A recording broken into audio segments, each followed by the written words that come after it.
Welcome to the 825 Insights, the podcast where we discuss everything real and everything taboo about the corporate.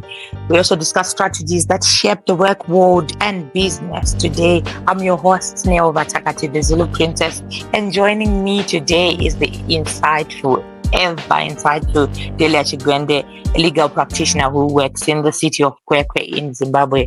Hey, D. Hi, Neo. Thank you so much for having me today. It's good to be here. Sure, thank you. Today, we are talking non-execution of strategy. Why are strategies staying in the shelves, harboring dust, when we are having big businesses lacking in strategy? What's going on? What's the reason for this non-execution part of strategy? That's a big one, hey, for just most organization. And for me, I've observed that one of the biggest culprits might be the disconnect between the leadership's vision and what's actually happening on the ground. Wow. Leaders often create ambitious plans, but they always forget to take into account the real life challenges that they face. You might take into consideration resource constraints, combating priorities, and just general change that might cause fatigue within those who are working in the organization. Wow, talk about fatigue. Yeah, sometimes a good strategy comes when people are just exhausted. So it's actually beautifully crafted but it's still going to flop because it's not in touch with reality. Exactly. And that's right there. I call it perfection trip, right? Wow. Most organizations just spend so much time analyzing and tweaking their plans, and they never actually do what they have planned. And this analysis and just continuous tweaking is just analysis paralysis at its worst. Nothing actually materialized. Wow. Analysis paralysis. I'll write that down.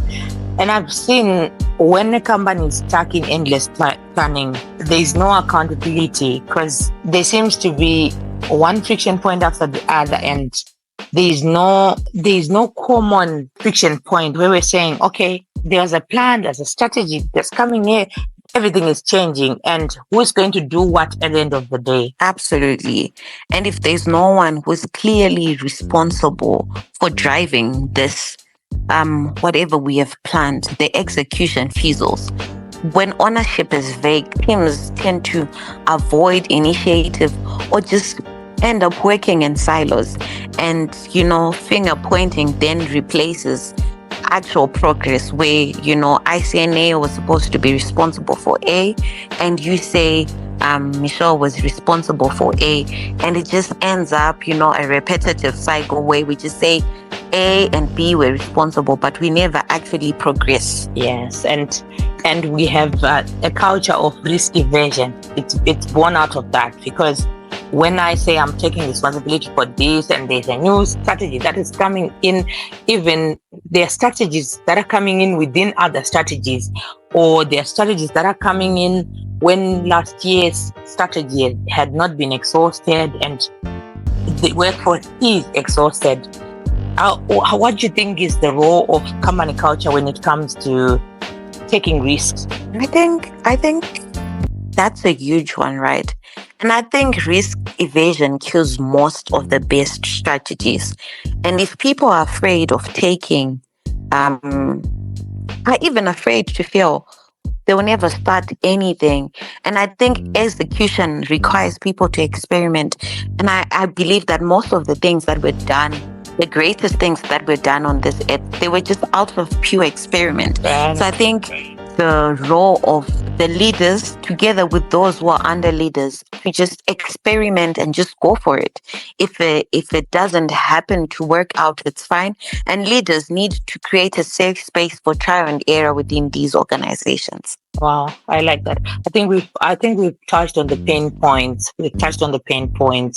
And let's shift the gear. What are the proven execution tactics that make sure that strategy gets out of the PowerPoint presentation and into revenue or into our targets, whatever we are trying to achieve as an organization? Yeah, that's the most important thing. Thank you for that one. And it's really funny that people have these beautiful PowerPoints that are crafted, and when the third person or investor sees them, they're like, "Wow, this is beautiful." And what you have just asked is the main point, where we see this beautiful PowerPoint, but we want it to be reality over it being just something that's trapped on Microsoft. And I think it starts with leadership, and action-oriented leadership is important. And leaders need to talk and walk together with people, not just talk, but walk with them. And that means setting clear milestones, celebrating the small wins as well. Yeah, and just holding people accountable for results, not efforts, but results. Because at the end of the day, we want the result of that PowerPoint that we have seen before. So we just not thinkers, we are doers, and leaders should show that by working with us. I always say in the podcast that we should not give people a semblance of we are working with them, but we should actually work with our workforce, not to just show people that we are taking their ideas or we are taking their feedback, but we should actually take it. Exactly. And I think that ties into communications. Teams need to understand why the strategy matters. Not just to plan it, but to understand why we have this and why it matters. And when people see the purpose behind it, they will engage and execute together with you. They just don't see it as a PowerPoint that's beautiful with, brilliant colors and pictures of their favorite celebrity, for example. But they see the vision behind the pictures that are there. So I think allow them to immerse themselves into this project that we have. Makes sense. It makes a lot of sense. I also think that team capacity is then established when we communicate. Because is it enough to just have a good plan and motivated people when they can't do the work in terms of skill? Not quite. You have to invest in your people. Equip them with tools, with training, and just the understanding they need to execute, and break down those silos. Collaboration across all departments is crucial, from marketing, to media, to, even the security guard by the gate needs to be in sync with everyone else.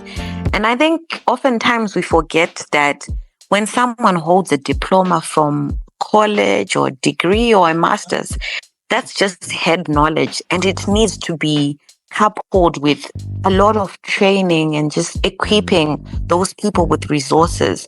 Because with just a degree or diploma, you cannot execute. You need a lot of training. You need people to work with you. And that's the role of the leaders, to work with everyone and to equip everyone. Even if they can't work with each and every person individually, they need to train them. Make sure that they understand and they're ready to bounce off with all these great ideas that are on the PowerPoint. I like that. I think earlier you mentioned experimenting with ideas. I wanted you to unpack that maybe in the last minute that we have. Sure, Neo. Think of it like this. Execution doesn't come from perfect things from the beginning. When you embrace a mindset of testing, of learning, and just strategy becomes fluid and adaptable. And oftentimes, the biggest breakthroughs come from what doesn't work. If you are paying attention, it's not only things that do not work out, but just those small things.